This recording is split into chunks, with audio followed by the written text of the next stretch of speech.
Toda sociedad civilizada debe recurrir a los siguientes procesos para poder tener una convivencia armónica: educación, prevención, disuasión y represión. Ninguna sociedad, ni de izquierda ni de derecha, puede renunciar a un sistema de autodefensa como es el último o la última de estas etapas, que es la represión. Por supuesto que a ella le sucede luego la reeducación o rehabilitación o reinserción, como quieran llamarle. Pero no estoy hablando de delitos en principio clásicos o graves, ¿no? ¿Tenemos un problema con la basura en Montevideo? Sí, y tenemos un problema grave también. Eso es cierto. Tan cierto como que uno de los pilares fundamentales de la campaña electoral de Martín Lema consiste en recorrer la ciudad buscando contenedores para sacar fotos a la basura que está desperdigada en torno a los mismos y no dentro como corresponde. Si en lugar de perder el tiempo haciendo esa búsqueda, Martín, tú llamaras al 092-250-260, te lo repito, 092-250-260, en poquitos minutos el servicio gratuito de recolección de basura de la Intendencia acudiría al lugar. Esto he podido comprobarlo, llamo y de inmediato lo solucionan. Se recibe un promedio de 1000 llamadas diarias. ¿Saben lo que es atender 1000 llamadas diarias por contenedores que están desbordados? O lo peor, no que están desbordados, sino que están vandalizados. Pero claro, Martín va a llamar el día en que no le interese tanto la demagogia, sino que realmente le interese la gente. En el año, a fines de diciembre del año 2022, permítanme, volvió el café, Germán, café colombiano para la garganta. Decía que Carolina Cose informó a fines de diciembre del año 2022 que en ese mes se habían recogido 50.000 toneladas de basura. Ustedes saben que por las fiestas aumentan los residuos en los contenedores domiciliarios de Montevideo. 2 años después, en diciembre pasado, 2024, la cantidad ascendió a 60.000 toneladas. Esa diferencia implica a la recolección diaria de residuos de 2.000 contenedores adicionales en comparación con el año 2022. ¿Y saben qué? Si no cambiamos en algo el modo en que estamos solucionando el problema, en diciembre de 2025 va a ser peor. La ciudad más limpia no es la que más se limpia, es la que menos se ensucia. Y yo creo que ninguno de los candidatos está dando con la tecla. Entonces esto tiende a ser una llamada de atención, una crítica constructiva, un poco incómoda quizá. Un edil del Partido Nacional denunció el año pasado, miren, ese muchacho, por ejemplo, que está ahí, se encarga, su tarea es desperdigar basura por Montevideo. Ya vamos a hablar de eso. Y luego hay otros que no les pagan, pero que son sucios nomás, ¿no? Pero volviendo al tema, decía que un edil del Partido Nacional denunció una crisis en la gestión de residuos. Al margen de la exageración motivada por el combate político, cosa que es comprensible, yo me pregunto si realmente tenemos una crisis de gestión, de recolección de residuos, o tenemos un problema de educación ciudadana, o quizá tal vez ambas cosas. Hay países donde si tú dejas la basura fuera del lugar que corresponde, te ponen una multa que hasta los bisnietos terminan pagando. Y hasta puedes ir preso por atentado contra la salubridad. Hace unos meses yo vivía a unas pocas cuadras del zoológico aquí en Montevideo y salía a llevar la basura al contenedor. Estaba lleno, no desbordado, pero estaba lleno. Caminé una cuadra para buscar otro contenedor. Ese sí tenía lugar. Si no hubiera tenido lugar, regresaba con mi bolsita para mi casa y la llevaba al día siguiente o un rato después. ¿Cuál es el problema? ¿Cuesta tanto? Ahora bien, llegué hasta ese contenedor casi al mismo tiempo que una señora de clase media alta. ¿Cómo sé su condición social? Bueno, por la vestimenta, por la zona en que vive, por lo que después vi que era su casa, ¿no? Trajo una bolsa cuando yo estaba cerrando ya y la dejó al lado del contenedor. Yo le dije, señora, disculpe, pero el contenedor está casi vacío. La respuesta de esta buena señora fue una hermosa puteada, pero no contra mí, sino con lo que ella dijo contra ese intendente comunista que se vaya, bla, bla, bla, bla, bla, bla. La vi, no seguí discutiendo, no tenía sentido, ella se iba, creo que dijo algo sobre la madre de Carolina, pero no me acuerdo bien qué, y digo, ¿a cuál de esas casas se va a meter? ¿Cuál será su vivienda? Y no había que ser un genio para adivinarlo. Había una de esas casas de 2 pisos que tenía una balconera de la lista 404. Adivinen dónde se metió. Hasta septiembre de 2023 yo vivía en Monterrey, en México. Es una ciudad muy, muy limpia. Ahora, ¿qué sucede? Cada familia saca la basura el día y en el horario que corresponde. En cada casa tienen unos recipientes grandes, 2 recipientes, que los dejan en el porche de su casa, o sea, al lado de la reja, ¿no? Y todo el mundo respeta lo de poner los desechos orgánicos en uno y los inorgánicos en el otro. Si no lo hacen, primero advertencia de la municipalidad y luego multa y listo el pollo y se terminó el partido y nadie se hace el loco. Me estoy entrando a calentar suavecito nomás. En Montevideo hay 3 grupos que producen este fenómeno de residuos fuera de los contenedores. Los hurgadores, que se multiplicaron con el gobierno anterior, y vecinos que a su vez se dividen en 2 categorías. Los que dejan la basura fuera del recipiente porque son sucios, y los que lo hacen con plena conciencia política, como una forma de militancia, que también son sucios, como esa señora que les comenté.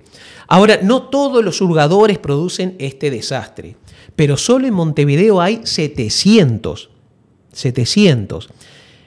O sea, es un verdadero ejército. Estamos luchando contra un ejército de personas que tiene colaboradores, como dije, que son algunos vecinos. El tercer grupo es minoritario, pero es tal vez el más pernicioso de todos y al que hay que castigar con todas las medidas que permita la ley. Son jóvenes con capucha que desparraman la basura porque les pagan. Hay videos publicados en las redes sociales que respaldan lo que yo pude comprobar personalmente. Me acerqué a uno que estaba haciendo eso y le dije, escúchame, ¿qué estás haciendo? Y dice, ¿qué querés, loco? A mí me pagan en las campañas electorales. Y se fue y no la seguí yo porque eso podía terminar mal, ¿verdad? Con violencia física de alguna de las partes y no tenía ningún sentido. Para colmo, hay un cuarto grupo que es la gente que vive en la calle, y este es otro rollo, son 3 pesos aparte. Algunas de estas personas hacen sus necesidades dentro de los contenedores. No los estoy culpando, solo estoy señalando objetivamente 4 grupos que son productores de este fenómeno. Ahora, ¿quiénes coparon las calles y por qué? En primer lugar, recordemos que con Luis Lacalle Pou llegamos a un récord histórico de personas viviendo en la calle. Miles de personas viven o deambulan sin rumbo por las calles de una manera jamás vista. Cuando regresé de México yo quedé asombrado. Nunca había visto tanta gente en la calle como durante el gobierno de Luis Lacalle Pou. Ahora, de los que viven en la calle, hay 5 grupos totalmente distintos que requieren 5 soluciones diferentes. Porque tú no puedes enviar al mismo lugar a un pastabacero con alguien que busca trabajo y no lo consigue, con alguien que salió de la cárcel e intenta rehabilitarse, en fin, o con una persona enferma mental. Esos 5 grupos son los siguientes. Primero, personas que pudiendo y queriendo trabajar no consiguen empleo, no tienen recursos económicos y no tienen familiares que les den una mano. A ellos hay que protegerlos, hay que darles ayuda estatal con todo el entusiasmo. Hay una viejita pobre que vive cerca de donde yo vivo, a veces le arrimo alguna cosa, pero no me puedo hacer cargo yo personalmente. La estoy tratando de convencer de que vaya al Mides, en fin, muy educadita ella, me da mucha pena, ¿no? Vale. Por otra parte, están las personas que han naturalizado la mendicidad y no tienen interés en cambiar de vida. O sea que si vamos y le ofrecemos trabajo, te mandan al diablo. El tratamiento ahí tiene que ser mucho más riguroso. Uno de los grupos mayoritarios, hay estudios sobre esto, son ex reclusos que tras salir del penal, su familia no los recibe y nadie les da empleo por sus antecedentes penales. Cuarto grupo, personas con enfermedades mentales. Quinto grupo, adictos. No sé cuál de estos grupos es el mayoritario, dicen que el de los ex reclusos. Ahora, repito, no se puede implementar una solución pareja para todos ni enviarlos al mismo lugar. Y lo más triste es que también hay centenares de niños y niñas que están creciendo en la calle y naturalizando ese modo de vida. En el año 2023, el Mides, solo en Montevideo, atendió a 800 criaturas que están creciendo en la calle. Ahora bien, a quienes merezcan ser ayudados hay que darles todas las oportunidades, pero a quienes violan las normas de la sana convivencia hay que aplicarles la ley. Imponer la autoridad no es cuestión de ser de izquierda o de derecha, es cuestión de sentido común. Sin embargo, también hay que trabajar en las cabecitas de la otra sociedad, la supuestamente correcta, para hacerle entender que la inversión social, tan defenestrada por los libertarios, no es un gasto, es eso, es una inversión. Pero el desafío es encontrar el equilibrio adecuado entre solidaridad y responsabilidad, porque esto no se soluciona, y lo voy a decir lentamente, no se soluciona solo con represión y no se soluciona tampoco solo con asistencialismo. No se soluciona solo con represión, no se soluciona solo con asistencia. Es solidaridad con responsabilidad, el lema que hay que seguir. No sigan a Martín Lema, que es otra historia, ¿no? Estos problemas son el resultado de un largo proceso y están interrelacionados. Como sea, hay que reconocer que la gente está harta y tiene razón de estar harta. Que se ofenda el que quiera, pero mantener una ciudad ordenada implica responsabilidad ciudadana. De nada va a servir que la intendencia multiplique la cantidad de contenedores. De nada va a servir que multiplique los camiones o el personal de limpieza si la gente no aporta lo mínimo indispensable de su parte.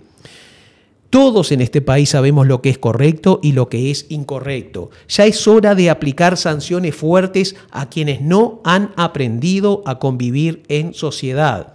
En el caso de los hurgadores hay que identificarlos y notificarles uno por uno que no tienen prohibido clasificar residuos, pero que tienen que devolver los residuos al contenedor. Y si persisten en su actitud, serán denunciados por vandalismo y atentado contra la salubridad pública. Y ¿saben qué? No hay que legislar nada nuevo. Las leyes ya existen. En el caso de los vecinos, una multa. Claro, a un hurgador, ¿qué multa le vas a poner? Pero al vecino, el que tiene el autito, la casa de 2 o 3 pisos, una multa que le duela en lo más profundo. Y si reinciden, denuncia penal, ni siquiera la ley de faltas, denuncia penal. En cuanto a los contratados para desperdigar basura, el sistema de cámaras de vigilancia los permitirá identificar fácilmente y ahí como por un tubo, sin filtro, sin aviso, sin nada. Denuncia penal. ¿Cuál es el problema? Ya hemos intentado campañas de concientización, que la ciudad más limpia es la que no se ensucia, que cuidemos a nuestra querida ciudad y y no funciona, no funcionó. Es perder el tiempo, perder esfuerzo y perder dinero. Está bien que se haga, pero ya lo hicimos, no funcionó. Bueno, pasemos a la otra etapa. Lo de los contenedores al principio era una excelente idea, pero no contamos con el fenómeno de los hurgadores. También cuando se trajeron los contenedores, hace como 25 a 29 años, recuerdo que se hablaba de una policía municipal, caso lo que existe en Madrid, pero no se hizo, ¿no? Otra buena idea luego fue cambiar los carros tirados por caballos por motocarros. Esa sí fue una muy buena idea, funciona, todavía funciona, pero no es suficiente. Se compraron contenedores nuevos, otra etapa fue de este proceso, a prueba de hurgadores, pero a la semana de instalarlos, estos descubrieron que con un palo podían romper una pieza del contenedor que vale $1.800 y eso les permitía abrirlo fácilmente. ¿Se acuerdan que cuando los trajeron dijeron que no se podían abrir, que era prueba de hurgadores? Bueno, rompieron tantas piezas que la Intendencia optó por lo más racional, que era dejar de reponer dichas piezas. Se compraron más camiones, se aumentó el personal, nada funciona. ¿Por qué? Porque no hacemos respetar las normas con la determinación que deberíamos tener. ¿Por qué los que tiran basura aquí no lo hacen en Toronto? ¿Por qué no lo hacen en Santiago de Chile? Porque les rompen el alma y porque nadie es bobo. Yo creo que donde pongamos la primera multa, la primera sanción o la primera denuncia y se publicite por todos los medios que a Juan Jiménez le pusieron tal multa, todos los demás van a poner las barbas en remojo. Martín Lema propone contenedores subterráneos. Lo que no dice es a cuánto ascenderá la fortuna que costará comprarlos e instalarlos. ¿Y por qué hay ciudades que logran mantenerse limpias sin tener esa clase de recipientes, ni más camiones recolectores? Lo de Lema es insólito porque habla en contra de los impuestos, pero propone privatizar el servicio de recolección de basura sin desprenderse de ningún empleado municipal. O sea, vamos a duplicar la cantidad de personas para esa misma tarea.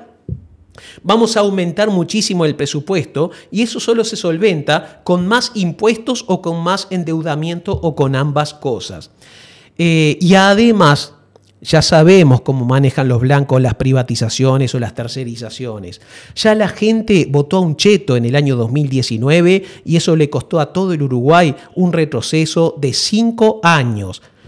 Esperemos que Montevideo, yo creo que no va a cometer ese error, pero cuidado, porque los blancos están volcando en la campaña electoral sumas multimillonarias en dólares y de un modo u otro van a tratar de recuperarlo posteriormente. El ministro del Interior, por quien tengo mucho respeto, creo que fue un gran acierto de Yamandú haber colocado un ex fiscal como ministro del Interior, pero cometió un error al recibir a uno de los candidatos, Martín Lema, en plena campaña por las elecciones municipales. Está bien que hable con todo, pero era demasiado obvio que el interés de este candidato era simplemente generar una noticia para obtener más prensa. O sea, que gane la intendencia y luego se reúna con el ministro del Interior todas las veces que quiera. Lema es un político profesional. Se conoce todos los trucos, tiene todas las mañas y nosotros, en cambio, a veces pecamos de ser excesivamente correctos desde el punto de vista político, políticamente correctos, como se dice. Por otra parte, el fascista Roque García, candidato también a la Intendencia de Montevideo por la coalición, comete la grave irresponsabilidad de justificar públicamente a los vecinos que dejan la basura fuera del contenedor porque tienen mal olor, nadie se quiere acercar ahí. A ver, a mí me parece perfecta la idea de lavar los contenedores, pero justificar a los vecinos es poco menos que decirles vayan y dejen la basura fuera de los contenedores. Eso es demagogia de la peor especie. Para colmo, Roque García amenaza con llenar la intendencia con coroneles, o sea que vuelva a la prepotencia. Ya pasamos por ese nefasto periodo y no queremos, no debemos volver. La intendencia frente amplista, con la mejor intención, probó todo, diferentes procesos, diferentes experimentos con respecto a este tema, mientras que desde la oposición no se ha propuesto nada que sea atendible. ¿Cuál es la etapa que queda? Aplicar la ley a rajatabla y dejarnos de ingenuidades. ¿Y por qué digo ingenuidades? El domingo pasado, Pocitos amaneció con 7 contenedores incendiados. ¿Se trata de vándalos estúpidos divirtiéndose? ¿O hay quienes pagan en la campaña electoral a algunos malvivientes para que hagan esto? El Frente Amplio ha hecho demasiadas cosas buenas en Montevideo como para permitir que gente sucia que no está apta para convivir en sociedad nos haga retroceder a una intendencia gobernada por los blancos. Eso sería un retroceso lamentable. Hora de aplicar la ley.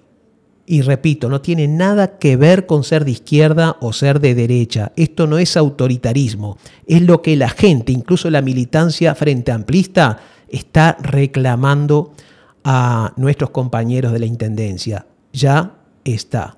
Yo sé que estas palabras molestan. Y molestan por algo muy sencillo.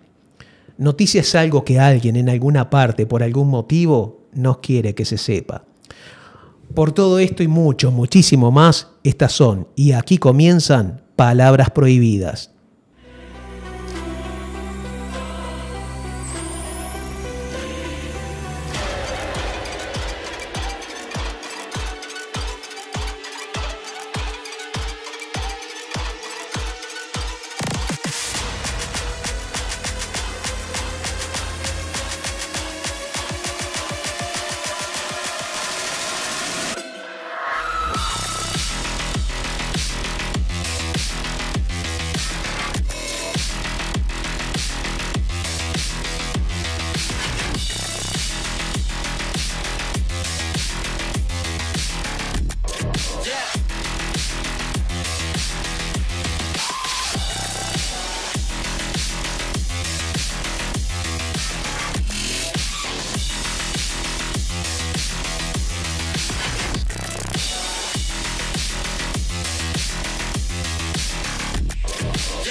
Hola, hola.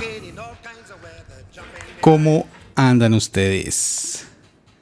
Aquí estábamos escuchando al fondo a Henry Belafonte con Jumping the Line. Esta canción se la recomiendo para quienes gusten de mover el esqueleto. Enrique, que le gusta tanto echar el paso. Bueno, muchachos y muchachas, nuevamente estamos como cada semana aquí detrás del cristal hablando de música, hablando de resistencia y hablando de ustedes.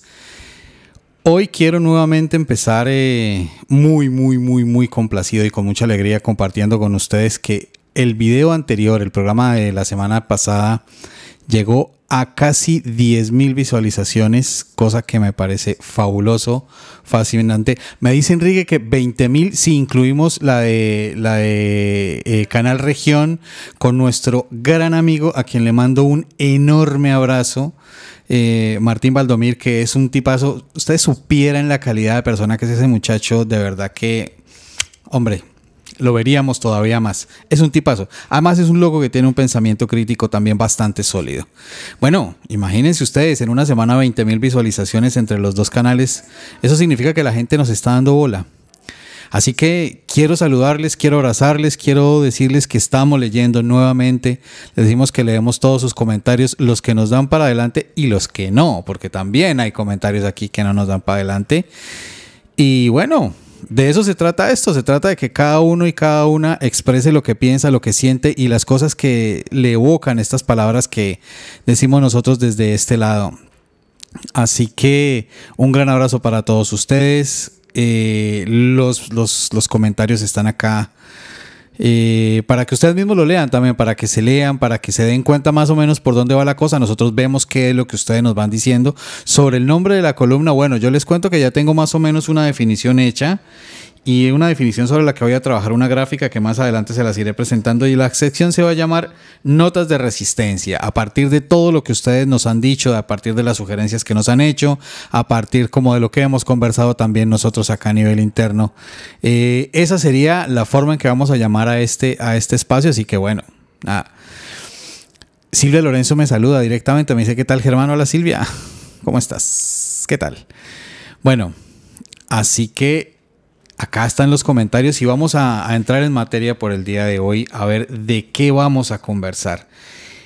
En esta columna vamos a mezclar temas que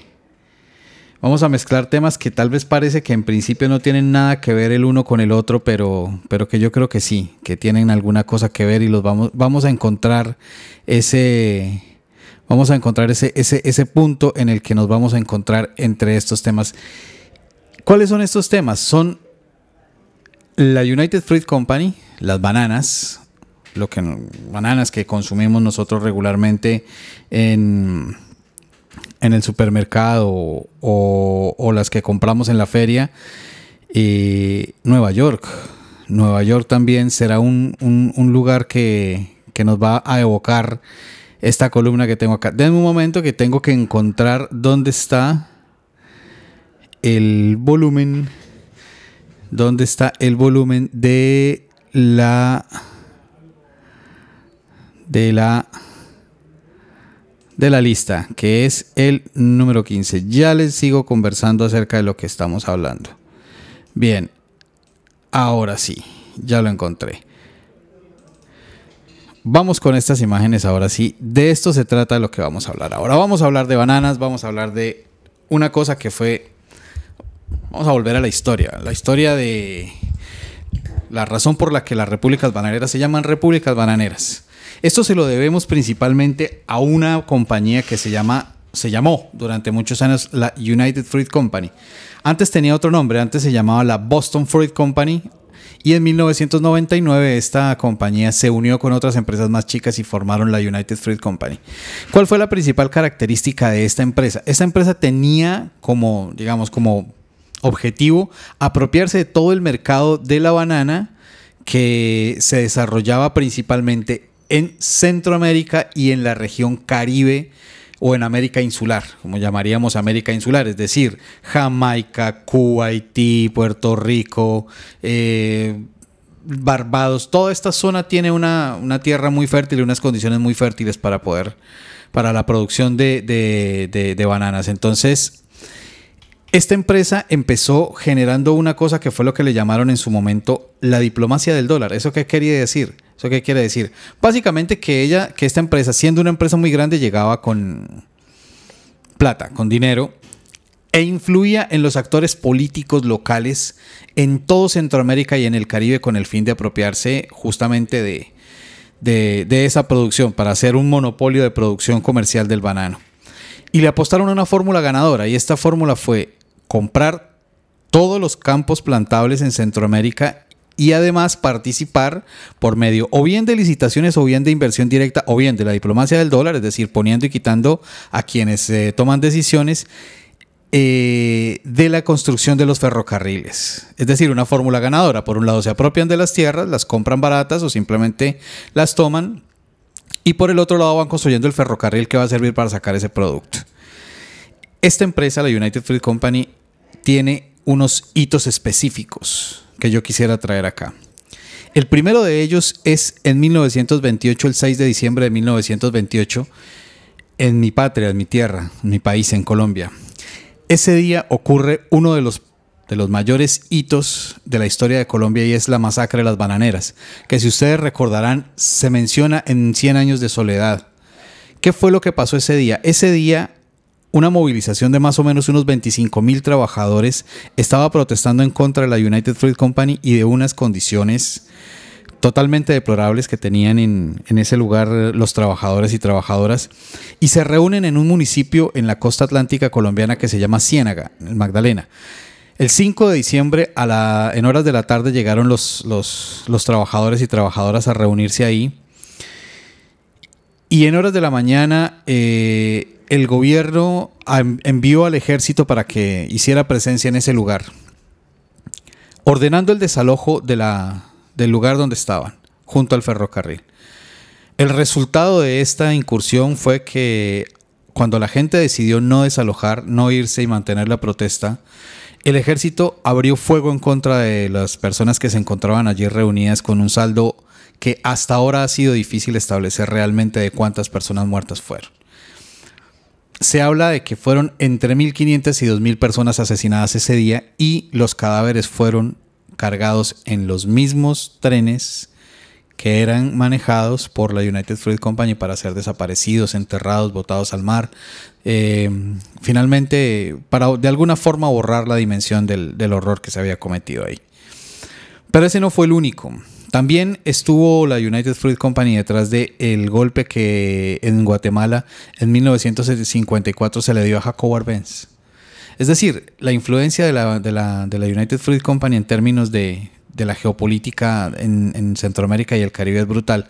Hasta el punto de que, bueno, ya en 1970 la United cambia de nombre y se llama United Brands Company. Y en los años 90 cambia de nombre nuevamente, se llama Chiquita Brands. Así que yo les quiero recomendar a ustedes que cuando vayan al súper y vean las bananas de Chiquita Brands, bueno, directamente les digo, no las compren. Por lo menos yo no lo hago. Chiquita Brands es la herencia, es en lo que se convierte la United Fruit Company. Pero además Chiquita Brands no pierde las costumbres de la United, sino por el contrario las fortalece. Por eso es que el 10 de junio del año 2024, o sea, el año pasado, repito la fecha, el 10 de junio de 2024, el Tribunal Federal del Sur de la Florida decide condenar, después de una investigación de años, condena a la Chiquita Brands Company por financiación de grupos paramilitares en Colombia y por actos cometidos en contra del sindicato en la región norte, en la región Caribe de Colombia, incluidos asesinatos, secuestros y desapariciones. Eso quiere decir que efectivamente se comprobó que esas empresas financiaban los grupos paramilitares en Colombia. Así que si ven esas bananas, bueno, no las compren. Pero esto que tiene que ver con la música, bueno, yo les voy a decir que tiene que ver con la música. Ustedes recordarán que a finales del siglo XIX y principios del XX, la esclavitud se abolió en toda esta zona que estamos viendo en pantalla, en la región centroamericana y del Caribe. Pero se abolió con diferentes fechas, porque ustedes recordarán que toda esta zona fue principalmente un territorio colonial, tanto de Francia, de Holanda y de España principalmente, además del Reino Unido, por supuesto, los británicos. Entonces, a partir de un poco lógicas particulares de los imperios, fueron terminando con las prácticas esclavistas, pero que las personas traídas de África y sus descendientes ya no fueran esclavizados no significa que tuvieran mejores condiciones de vida. Ellos tuvieron que vender su mano de obra de una forma muy humillante y muy, muy, muy barata a estas compañías. Nuevamente, tal vez ya no eran esclavos, pero sí eran trabajadores con unas condiciones demasiado precarias. A partir de ahí, y aquí es donde nos vamos para Nueva York, a partir de ahí empiezan a generarse, como todo lo que viene de África, relatos musicales, porque ustedes recordarán siempre que esa África que fue esclavizada, esa África subsahariana o melanoáfrica que fue esclavizada, que fueron cazados como animales y traídos en barcos a la fuerza a todas estas colonias, su forma de cantar, de vivir su tristeza, su alegría, su vida siempre fue por medio de la música. A partir de ahí se generaron una serie de cantos que parecen como una especie de letanías que narraban situaciones específicas de su cotidianidad. A partir de ahí surgió un canto que fue un canto que los estibadores o que las personas que cargaban las cajas con las bananas que traían de las plantaciones y las subían a los barcos, salían cuando caía la noche a cargar las cajas y a cargar los barcos, para que una vez en las mañanas llegara el contador de las cajas, el contador de banana, el funcionario de la compañía, contara cuántas cajas habían subido y les pagaran su jornal para irse para su casa. Ellos llegaban a su casa muy temprano. De hecho, por eso muchos de esas visiones occidentales y eurocéntricas de la población que fue esclavizada y posteriormente se logró su libertad, era de que eran perezosos porque los veían durmiendo en el día. Mientras ellos salían a sus oficinas a trabajar, veían a los afrodescendientes durmiendo. Pero no porque fueran perezosos y no trabajaran, sino porque ellos ya habían trabajado. Ellos estaban en su jornada de descanso. Entonces uno de estos cánticos, una de estas letanías, se hizo muy conocida a finales de los años 80 porque apareció por acá. En esta película que ustedes recordarán que se llama Beetlejuice, que es una película del extraordinario director Tim Burton, que empezó o por lo menos en esa ocasión dio como a conocer a partir de esta escena donde ellos están ahí, donde ellos están cantando y donde ellos están haciendo como su cena. Y ahora nuevamente tengo que perderme un cachito porque tengo que nuevamente encontrar el volumen. Ese es el problema de hacer las dos cosas al tiempo. Y desde un momento que estoy buscando acá este volumen. Aquí está.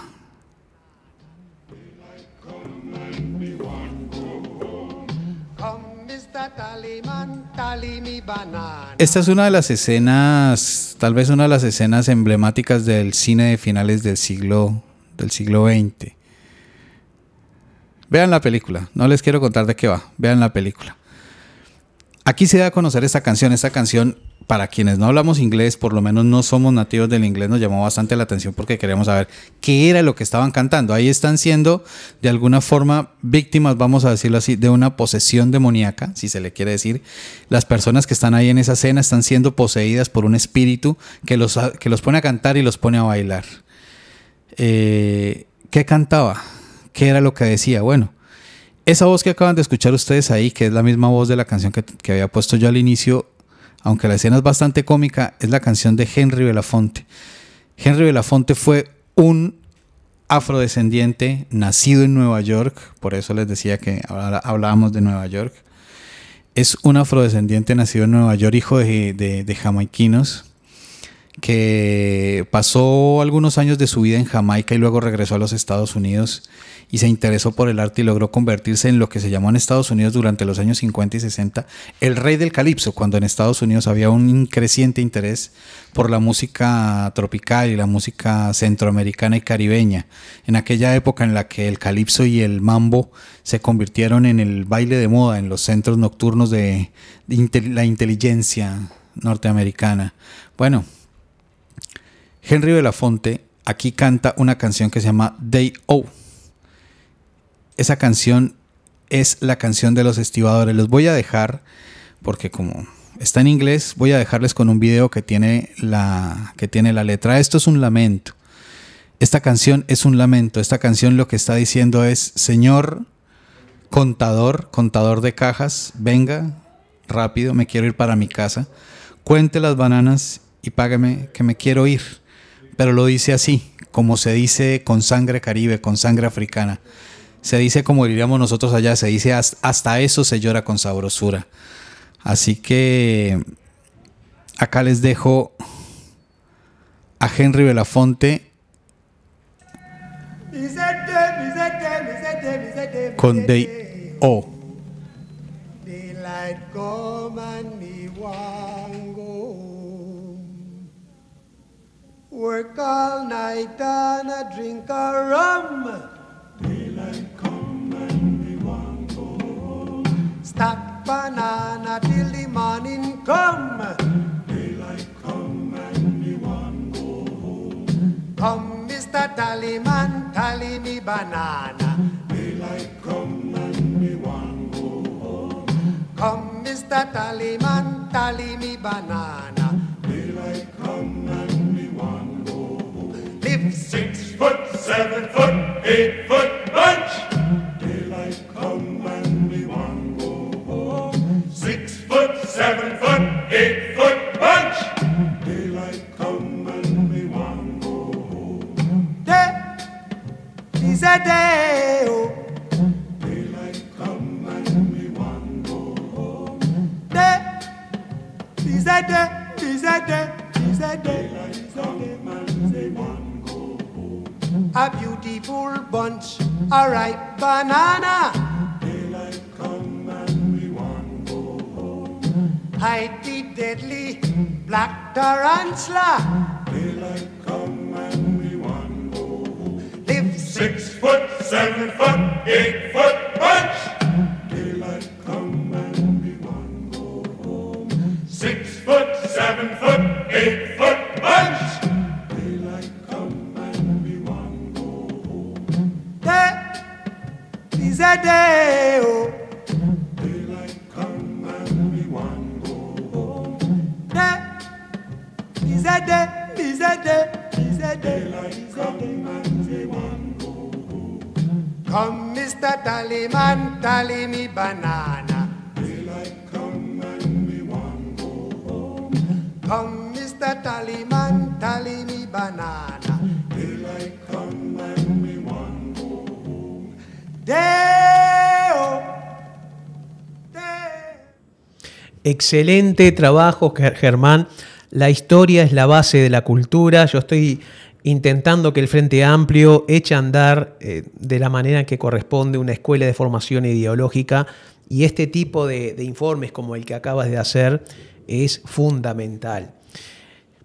Vamos a comentar una serie de noticias rapidito. El sindicato policial denunció al Ministerio del Interior, el sindicato policial del Uruguay, por condiciones de insalubridad en las cárceles. El Sindicato Único, les leo, de Policías del Uruguay, SUPU, ha decidido denunciar al Ministerio del Interior debido a las condiciones de insalubridad en las cárceles, afectando tanto a los policías como a los operadores penitenciarios. El sindicato ha presentado reclamos sobre las condiciones físicas y psíquicas de los funcionarios y está llevando a cabo preparativos para presentar una demanda que aborde la insalubridad laboral en las cárceles. Poneme las fotografías, por favor. A ver, ¿lo que reclaman es justo? Por supuesto que sí, estoy totalmente de acuerdo con la plataforma reivindicativa. Ahora, qué raro, ¿no? Bueno, ahí tenemos el líder del sindicato. Durante 5 años, pasa a la próxima, son 3 fotos, ahí tenemos a Patricia Rodríguez, pasa a la próxima, ahí de nuevo ella, celebrando con los blancos. Qué raro, ¿no? Repito, el reclamo es justo. Las condiciones de los policías y los operadores penitenciarios es para atender de urgencia. Pero durante 5 años se callaron la boca y al mes de haber asumido este gobierno, porque esta noticia es de la semana pasada, Messi Monedas, le hacen una demanda al gobierno. No sé, que cada uno saque sus propias conclusiones, pero creo que las fotos ayudan mucho a sacar dichas conclusiones. Poneme, por favor, ¿qué sigue la de Robert García con Luis Lacalle Pou? ¿Perdón? ¿Cómo? Sí, correcto. Bueno, a ver, este personaje, Robert Silva, y su líder, Luis Lacalle Pou, no dejan de autoelogiarse por la gestión que tuvieron en estos años que pasaron. Robert Silva a cargo de la educación. Ahora, datos, el dato mata el relato, como dice un programa, ¿no? De acá, de esta casa. Noticia: bajó la matrícula en inicial y primaria por 4º año consecutivo y el ausentismo crónico en la escuela es de casi 65%. La inexistencia crónica de la escuela primaria en el año 2019, cuando todavía estaba el Frente Amplio, era de 46.1%. Recuerden estas cifras, tomen nota, porque es importante para comunicarla a los vecinos y compañeros de trabajo. El ausentismo escolar en primaria en el año 2019 era de 46.1%, si quieren redondear 46%. Luego de 5 años de Lacallato, bien, pasó a 64.7%, o sea, de 46% a prácticamente 65%. Según el informe del año 2024, de fines de 2024, del Monitor Educativo de Educación Inicial y Primaria. Pasemos a otra noticia. Si quieres, retira la foto, Germán. Y esto es algo que me molesta, me indigna, no sé cómo explicarlo. Son 3 noticias diferentes. Les leo la primera. 2 hermanos de 52 y 56 años fueron condenados por abuso sexual a una niña de 7 años, hija de la pareja de uno de ellos. El caso ocurrió en Toledo, Canelones, y la denuncia fue presentada en julio de 2024 en la Comisaría Especializada en Violencia Doméstica y Género. Ambos hombres fueron condenados por un delito de atentado violento al pudor, hasta acá viene todo bien, en régimen de reiteración real, con una pena de 3 años y 8 meses de prisión. A ver, recuerden, le arruinaron la vida a una criatura con el agravamiento del vínculo familiar inclusive. Ese trauma queda para siempre, no solo en la criatura, también en la madre, en toda su familia.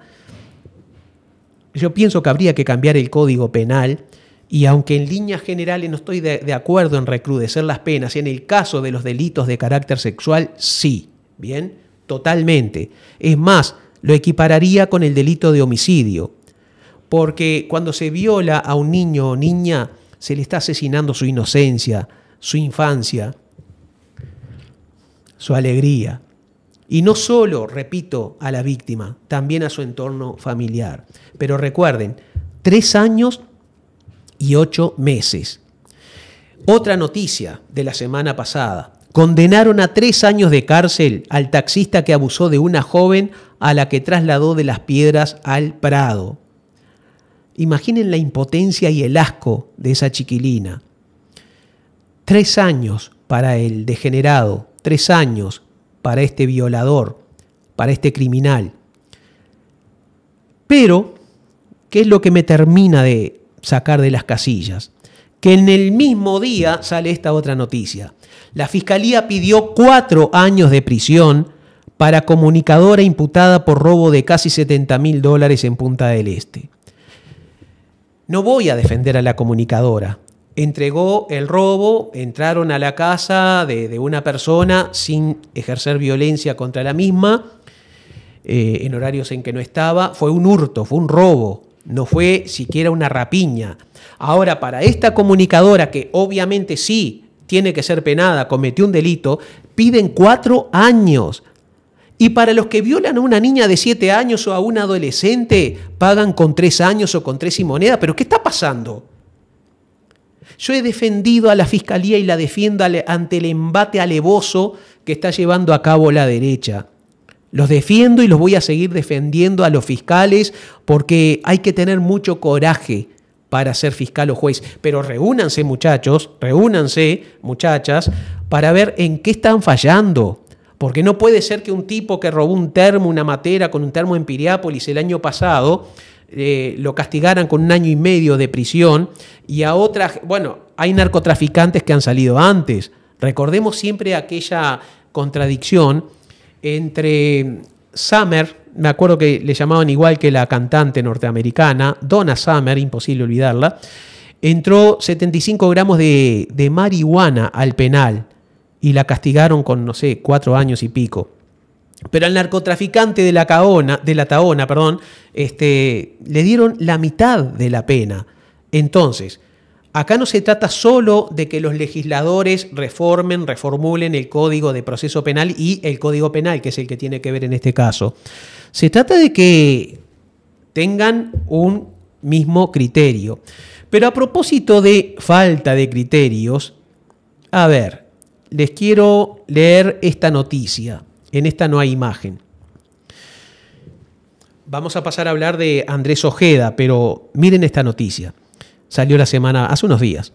La defensa de Charles Carrera recusó a la fiscal que pidió desafuero.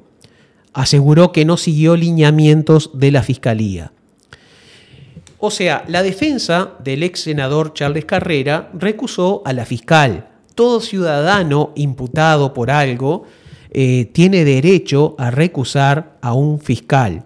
Eso es un derecho que está en todo nuestro ordenamiento jurídico y cualquier estudiante de primer año de abogacía lo sabe, pero el abogado Andrés Ojeda parece que no lo sabe, porque ante esta noticia publicó en Twitter lo siguiente, en X. Esto es lo que dijo Ojeda. Esto sí que es peligroso. Si la fiscal no hace lo que ellos quieren, pretenden cambiar a la fiscal a prepo. Imaginen el caso en que cada imputado en el país que no obtiene un archivo de su causa pudiera cambiar al fiscal hasta que llegue uno que le diga lo que quiere escuchar. Les voy a repetir lo que dijo Andrés Ojeda porque es una joyita, ¿no? La recusación de la defensa de Charles Carrera a la fiscal le hace decir a Andrés Ojeda esto. Esto sí que es peligroso.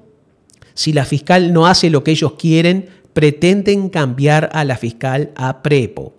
Bueno, yo supongo, Andrés, que estarás hablando de la denuncia contra la fiscal que imputó a tu socio político Guillermo Besosi y que ahora le están revisando las redes sociales a ver si escribió algo en Facebook, Twitter o alguna otra red social, Telegram, para encontrar algo con qué agarrarla. Los caudillos blancos y sus cortesanos del Partido Colorado le han dejado bien claro a esta fiscal y a todos los demás que meterse con el poder sale caro, sale muy caro. Entonces hay que tener la cara muy dura para escribir lo que escribió Andrés Ojeda. Germán, te paso de nuevo la pelota con el tema del ranking de tweets. Vale, Enrique, vamos para esa. Mira, por este lado tenemos, te dejo tu micro abierto, tú ya sabes cómo es la jugada. Tenemos por este lado a Eduardo Preve que nos dice, ¿y esto? Momento, me acerco. Inmueble donde reside el presidente del directorio del Partido Nacional en Salto, Alejandro Seco, debe 6 años de impuesto a primaria. Hasta el 1 de marzo estuvo en paz en comisión y recibió una compensación mensual extra en su salario. Y yo hago la misma pregunta que Preve. ¿Y esto? Vamos a que, bueno, sí, ya sabemos que aquí hay un filtro ético, claramente. Más allá, como lo decía Enrique en su columna, en su editorial de la semana pasada, más allá de que es necesario ser éticamente sólido para poder gobernar, y también hay que ver que el filtro de verdad es bastante evidente. Mi mejor amigo, este loco es mi mejor amigo, tipo es la madre, loco, nah. Juan, tú sabes, hermano, tú sabes que aquí hay un amigo tuyo. Nos dice Diego Martini, Tribunal de Cuentas aprobó solicitud de Juan Sartori para tener subsidio por hasta 1 año con 85% del salario que recibió como senador. Si había sugerido retención del 50% del monto, ya que está declarado omiso por la JUTEP al no incluir declaración de la declaración jurada de su esposa, según informó Búsqueda. Yo los paso a pantalla completa porque Enrique se nos fue. Pero bueno, ya casi vuelve. Este muchacho Juan Sartori es todo, absolutamente todo lo que podríamos llamar el producto de la posmodernidad. Bueno, no todo. Hay peores. Pero es el producto de la posmodernidad en la política. Es un tipo que se casó con una mujer ultra, hiper, exa, mega, octa, millonaria. Su familia, su padre ruso, que por cierto estaba requerido por la justicia rusa, por si no lo sabían, ahí les tiro ese dato. Le compró nada más ni nada menos que la isla Scorpios a Aristóteles Onassis. ¿Ustedes se acuerdan quién fue Aristóteles Onassis? Fue el esposo de Jacqueline Kennedy después de haber enviudado luego de la muerte de JFK. Y bueno, con monedita le compró la isla Scorpios. Ni más ni menos. Estamos hablando de una de las personas más ricas del mundo. La isla que tenía una de las personas más ricas del mundo, que pasó a la historia por ser uno de los hombres más ricos del mundo. Así que tenemos a este sujeto y este loco que es un bacán, es un tipazo, porque en alguna ocasión lo entrevisté, el tipo es un tipazo, pero bueno, lo loco dice que, mira, capaz que necesito el subsidio que me da porque, mira que no, ando sin monedas, muchacho. Y vuelve por este lado Sartori hablando de lo mismo. Adriano nos dice, parece joda, ¿no será demasiado esto? Que el Tribunal de Cuentas aprobó el subsidio a Sartori con una retención del 50%. Hay que tener en cuenta una cosa, finalmente, creo que de lo que se trata es de entender cuál es la la regla, la norma ética con la que está midiendo Sartori su vínculo con la política en el Uruguay. Porque finalmente el Tribunal de Cuentas tiene una obligación. Y el Tribunal de Cuentas hay que entender también que supongo yo que no podrá hacer consideraciones de tipo político o por lo menos consideraciones de tipo ideológico. Más allá de quién es, de cuánta plata tiene, si se cumplen las normas o los requisitos para que el tipo acceda a un subsidio, va a acceder. Lo que pasa es que creo que la carga hay que ponerla donde es y es, hombre, ¿cómo vas a pedir esto, viejo? Pero bueno, hay gente así, como decía un amigo. Por este lado tenemos a Natalia Brites que nos dice: queda clarísimo que el Partido Nacional no quiere transparencia y sabe que si se terminan los acomodos desaparecen de las intendencias en el interior.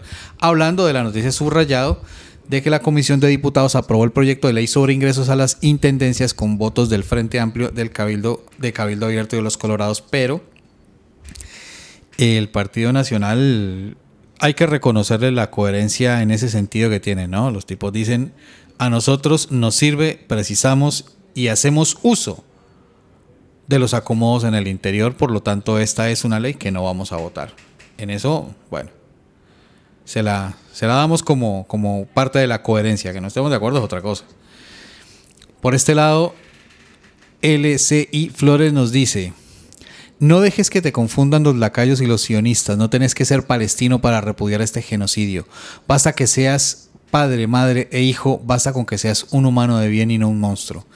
Esto respecto a una imagen que yo también quisiera que la viéramos con detenimiento, en que la leyenda de la imagen dice: un barco con judíos llega al puerto de Gaza en 1946. La pancarta se traduce como: los alemanes destruyeron nuestras familias y hogares, por favor no destruyan nuestra esperanza. ¿Quién diría que hijos y nietos de aquellos refugiados terminarían asesinando y destruyendo las casas y hogares de quienes los recibieron? En efecto, creo que no hay mucho más que decir respecto específicamente a esta foto, pero siempre habrá que decir, y yo lo repito, lo reitero, siempre lo diré mientras viva en los años que me queden: estamos viviendo una época de vergüenza. Estamos viviendo una época de horror. Estamos siendo testigos de una de las mayores abominaciones que la historia de la humanidad toda ha vivido.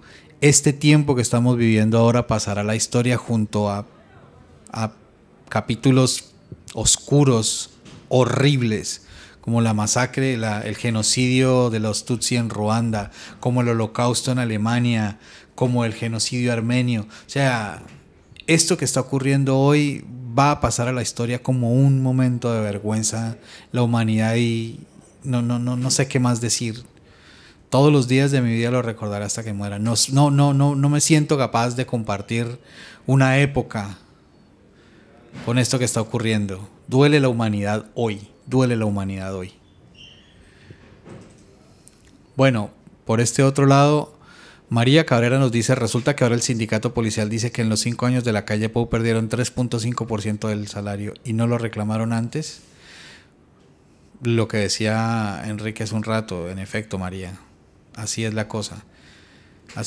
Yo creo que también es bueno que vayamos introduciendo una discusión que no es fácil. No es fácil en Uruguay, no es fácil en ninguna parte, y es acerca del papel ideológico que cumplen las fuerzas policiales y militares en los estados. Hay una cosa ahí que quedó, una herencia que quedó de principios del siglo XX, donde las fuerzas de lo que podríamos llamar el esquema represivo del Estado se han convertido en instancias de tipo ideológico, que fue lo que de por sí le dio sustento a los golpes cívico-militares y militares en toda Latinoamérica, pero no solamente en toda Latinoamérica, en Europa, en Asia también ha pasado lo mismo. Pero esto es una cosa que ocurre, o sea, lo que estamos viendo justamente es eso: el sindicato policial ahora quiere luchar por derechos que le quitó otro gobierno.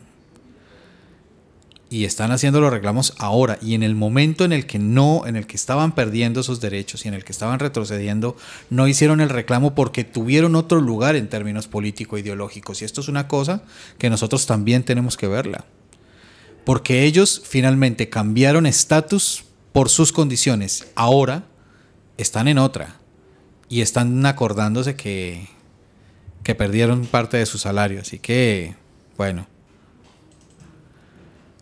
De este otro lado tenemos a Alejandro El Pacha Sánchez diciendo: en 2019 ANCAP daba 41 millones de dólares de ganancia, cerró el 2024 con 118 millones de dólares de pérdida.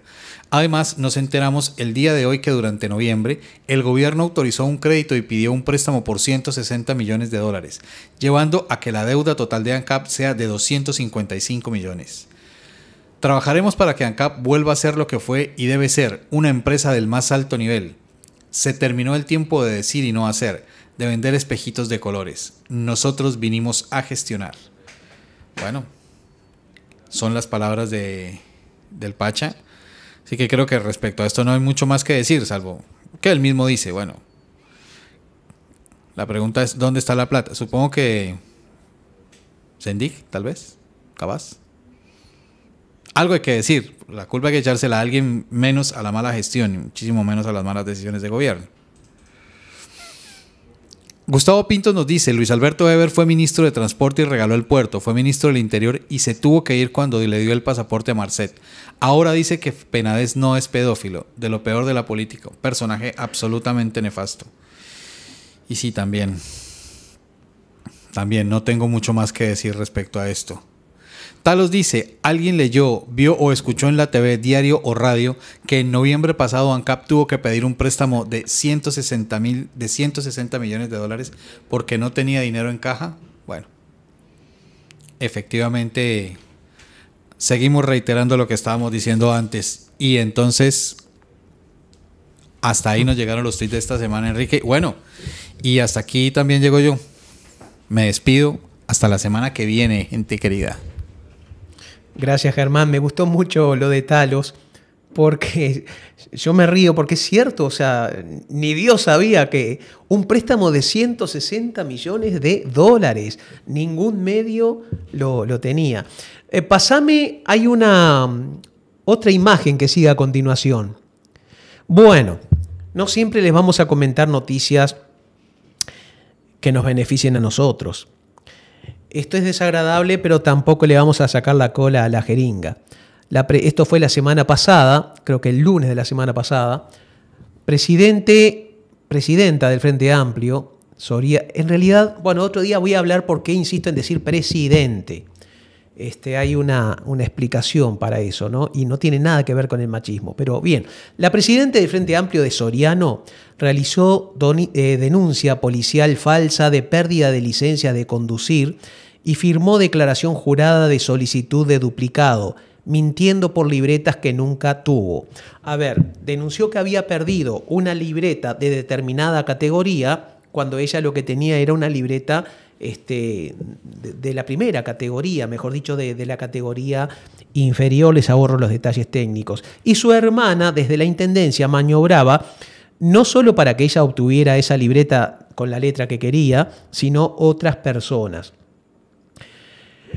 Cuando alguien de la derecha comete alguna irregularidad, nosotros lo denunciamos. Cuando alguien de la izquierda comete una irregularidad, lo denunciamos y nos indigna 10 veces más que si lo hiciera alguien de derecha. Pero hay algo que me calienta más: la estupidez. Porque esto ya no es, ni siquiera es una contravención o una irregularidad, es una idiotez elevada a la 50ª potencia, porque estas cosas siempre se saben.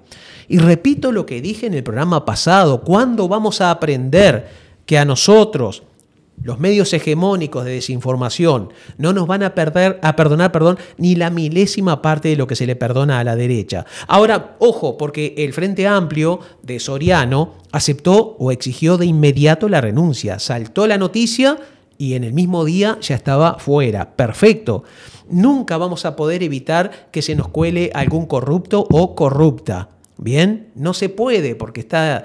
O sea, es demasiada gente. Alguno que otro se va a colar. Lo que puede marcar la diferencia, con lo que podemos marcar la diferencia con respecto a el Partido Nacional y sus socios políticos, es la manera en que reaccionamos ante ello. No salir a defender. Nosotros elegimos a nuestros representantes Pero así como los ponemos hacia arriba, también sabemos bajarlos de un ondazo cuando corresponde. Y ahora tenemos que ser extremadamente celosos, mirar con lupa. Esto no había forma de saberlo hasta que saltó, digamos. Pero tenemos que ver cuando se le va a dar un cargo a alguien. No se le pregunta, escúchame, ¿tenés algún bache por tapar? ¿Alguna irregularidad? Decilo ahora porque te vamos a averiguar. Y sí, tenemos que tener un sistema de fiscalización interna. Para el cierre les quiero comentar, si quieres saca la imagen y poneme la de Residente. Cuando hablamos en contra de la invasión cultural y de la música de las pandillas del Bronx, que ahí es cuando nace el rap propiamente, y de las pandillas de algunos países centroamericanos, y del Caribe, hablamos de una invasión cultural porque esa música no es inocente, es una apología del narco, es un destrato hacia la mujer, es considerar a todas las mujeres como si fueran, como dije en algún momento, una frase gruesa, meros depósitos de esperma. Se hizo una industria de la ordinariez y eso es lo que hoy manda en el mercado de la música. Y una televidente quizá no escuchó cuando yo dije que el problema no era el estilo musical, sino la letra. Yo en realidad no cuestiono la música, que no me gusta, pero que no me guste a mí, bien, no me da derecho a cuestionarla tampoco, ¿no? Ahora, el problema es la letra. Pero hay representantes de estos géneros que no tienen nada que ver con gente como Maluma, por ejemplo. Para mí las letras de Maluma son basura, con mayúscula y letras góticas. Hoy comenzamos hablando de basura y terminamos hablando de basura. Pero, sin embargo, hay referentes que merecen todo mi aplauso, todo mi aplauso. Hay letras que están bien pensadas, ¿bien?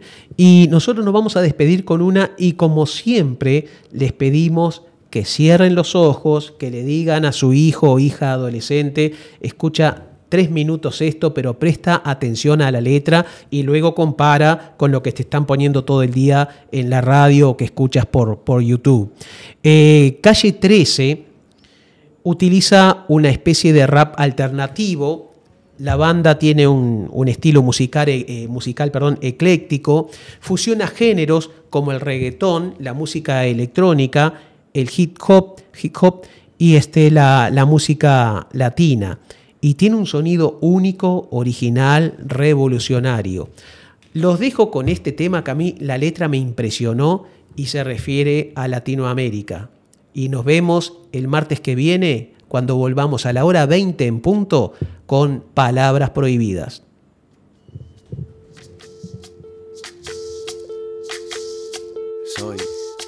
Soy lo que dejaron, soy toda la sobra de lo que se robaron. Un pueblo escondido en la cima, mi piel es de cuero, por eso aguanta cualquier clima. Soy una fábrica de humo, mano de obra campesina para tu consumo. Frente de frío en el medio del verano, el amor en los tiempos del cólera, mi hermano. El sol que nace y el día que muere, con los mejores atardeceres. Soy el desarrollo en carne viva, un discurso político sin saliva. Las caras más bonitas que he conocido, soy la sangre dentro de tus venas. Soy un pedazo de tierra que vale la pena una canasta con frijoles. Soy Maradona contra Inglaterra, anotándote 2 goles. Soy lo que sostiene mi bandera, la espina dorsal del planeta en mis cordilleras. Soy lo que me enseñó mi padre, el que no quiere a su patria, no quiere a su madre. Soy América Latina, un pueblo sin pierna pero que camina. Oye, tú no puedes